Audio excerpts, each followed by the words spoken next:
Venons-en à présent à ce rapport de l'ONG Human Rights Watch, rapport dans lequel elle dénonce de graves abus contre les migrants subsahariens. L'ONG fait état, entre autres, de passages à tabac, d'arrestations arbitraires et de vols de la part des forces de sécurité tunisiennes. En ligne avec nous pour en parler, Ahmed Benchemsi de la Fondation Human Rights Watch. Bonsoir Ahmed Benchemsi. Selon donc votre rapport, qu'est-ce qu'on peut retenir de ces remontées du terrain que vous avez en votre possession? Quels sont les témoignages? Il y en a plusieurs, et là, ils sont tous plus effarants les uns que les autres. Ça fait à peu près un mois que ça dure, c'est-à-dire depuis le mois de juillet. On a compté, selon les différents témoignages qu'on a reçus, environ 1200 personnes qui ont été raflées, en fait. Il y a pas de terme plus adéquat que ça, principalement dans la ville de Sfax. Alors, ce qui est particulièrement troublant, c'est que les services de sécurité raflaient les migrants subsahariens sans vérifier leur identité ni leur statut légal. Autrement dit, sur la base de leur couleur de peau, c'est-à-dire c'est intrinsèquement raciste. Parmi eux, il y avait des demandeurs d'asile qui ont parfaitement le droit d'être en Tunisie. Il y avait aussi, certes, des migrants non documentés. Alors, c'est peut-être légitime de prendre des mesures contre eux, mais enfin, il faut respecter les droits humains. Il y avait des demandeurs d'asile, il y avait des étudiants, il y avait des gens qui étaient parfaitement légalement là. Et on ne leur a pas posé de questions, on les a raflés en masse et on les a transportés dans deux endroits différents, soit à la frontière tuniso-libyenne, soit à la frontière tuniso-algérienne. Dans les deux cas, c'est des zones plus ou moins désertiques. Alors, ils ont été, selon plusieurs témoignages, frappés, abusés, on leur a volé leur argent, on leur a volé et ou détruit leur téléphone portable pour éviter qu'ils documentent leur situation. Heureusement, certains les ont cachés, nous ont envoyé des vidéos.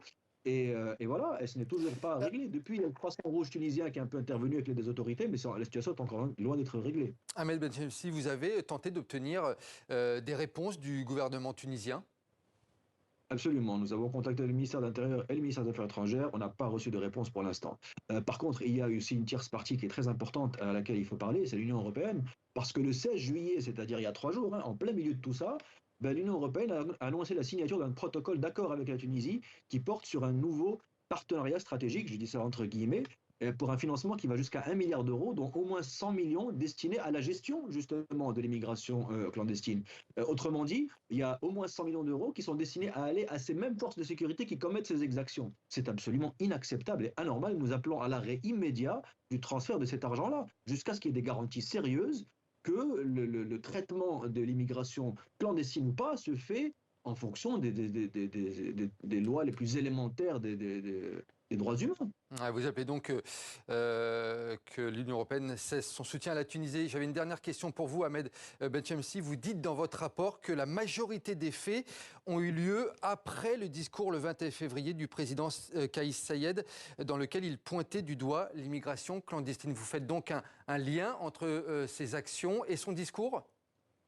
Absolument. Les autorités ont maltraité les étrangers noirs en particulier, et ils ont alimenté des attitudes racistes et xénophobes, et tout ça a suivi le discours du président. Pire encore, ça a donné l'attitude et carte blanche à des citoyens tunisiens pour attaquer des gens dans leur domicile. Il y a eu un meurtre d'ailleurs, enfin dans les deux sens, parce qu'il y a aussi un citoyen tunisien qui est mort dans une rixe, et c'est ça qui a déclenché la vague d'expulsion. Donc oui, tout cela a été lancé par une vague de xénophobie qui a été alimentée et même initiée par un discours du président. Donc on peut dire que c'est une politique d'État et c'est d'autant plus scandaleux.